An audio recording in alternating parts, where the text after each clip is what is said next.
Hello, class. Danny Collins here again. There are many different theories that sociologists have used to explain criminal and deviant behavior. From the social conflict school of thought, I chose the conflict theory. I will say that I also appreciated the convict criminology as a person with lived experience, a formerly incarcerated citizen who spent 10 years in the Florida Department of Corrections. That one really hit home with me, and some of the language that has changed. Justice impacted rather than calling myself a convict or formerly incarcerated. And personally, I think that kind of coincides with the other theories, such as labeling theory, where there's a stigma that comes with being a convicted felon or being a convict that follows you basically for the rest of your life. But the reason why I wanted to talk about the social conflict theory, and Karl Marx was one of the original thinkers behind this, was that because it's based on the premise that laws are built for the powerful by the powerful and used to they're weaponized to systemically marginalize and oppress other certain demographics of people. And I think when you look at the criminal justice system in the United States of America with the conflict theory through like critical race theory as well, you'll see things like the 13th Amendment was the abolishment of slavery except when punishment for a crime. Crime became the legalized loophole to modern day slavery. You had the black codes, which were laws in the South that deliberately and explicitly targeted black people.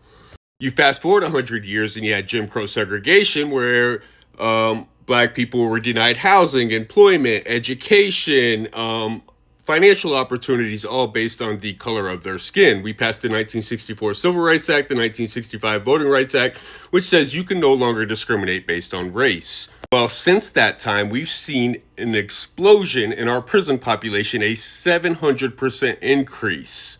We had somewhere around 300,000 inmates in 1970, all the way up to as high as 2.1 million, and it sits at 1.8 million. In between there, you had the 94 crime bill, you had the Anti-Drug Abuse Act, which was the disparity between crack cocaine and powder cocaine when it came to sentencing, and we know which demographics of people that targeted. Anyway, this is what I learned and what really opened up my eyes. It was that 1 in 3 black males carry a convicted felon label, 1 in 6 Latino males, and 1 in 17 white males. And our prisons are mostly around 40% black males. Despite only being 13% of the population, they are overrepresented in our prison population and in our criminal justice system in general. So I had to ask myself, are black people inherently criminal? Are they inherently violent? Or is there something more nefarious at play? This would kind of go into the conflict theory, where the people in power are making the laws to target a certain demographic of people. Well, why is all this so important? Because there's only one demographic of people that you can legally discriminate against in the United States of America in 2026, and that is convicted felons. You can deny them housing, you can deny them jobs, you can deny them employment, education, and financial opportunities. I'm currently experiencing it myself. I still cannot vote. I've been denied access to HOAs in certain communities to live in.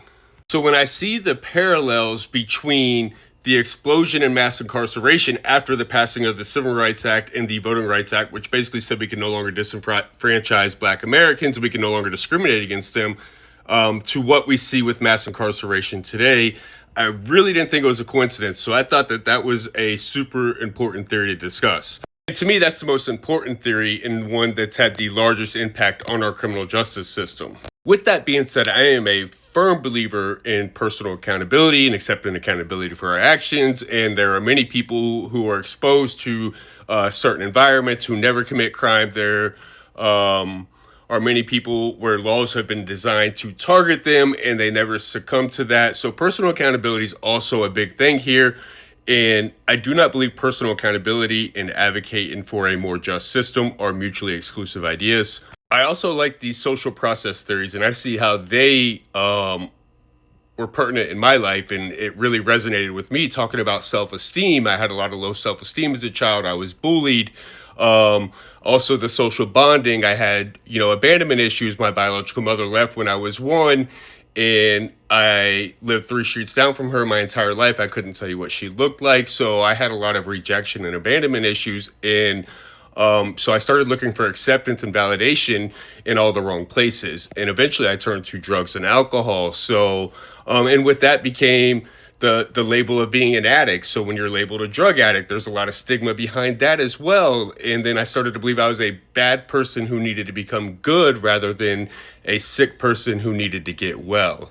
And honestly, it wasn't until I had a shift from like the morality crisis to I had a paradigm shift where I basically said it was a public health crisis. I was no longer the bad person who needed to become good. I was a sick person who needed to become well. And it allowed me to look at myself differently. I looked at myself as if I were a cancer patient with an illness rather than a moral failing. And obviously, I've been rambling a little bit here, so I want to try to close this out. There's also the social structure theories, and the one I liked there was the strain theory, although I think you can make an argument for any of them. With my lived experience in prison, I could see where some of those theories would have impacted different people based on their particular situations. But with the strain theory, that essentially everybody wants the American dream, right? And I think you see a lot of criminal activity centered around the idea of chasing that dream or whatever that dream looks like to a lot of people. I know it's defined differently by many people, but if somebody wants the car, the women, the lifestyle, they may resort to doing things that allow them to get ill-gotten goods or illicit activities. And basically with that strain theory is that people who have historically been boxed out of opportunities and resources also want that lifestyle. They want the finer things in life, so they may resort to criminal and deviant behavior to kind of obtain those things because they don't think that they can get it through the legal process or doing it, the quote unquote right way. Anyway, I could go on and on about this topic and many of these different theories, especially with my experience and then everything that we've read. But I will cut this short. So thank you guys. And yeah, bye.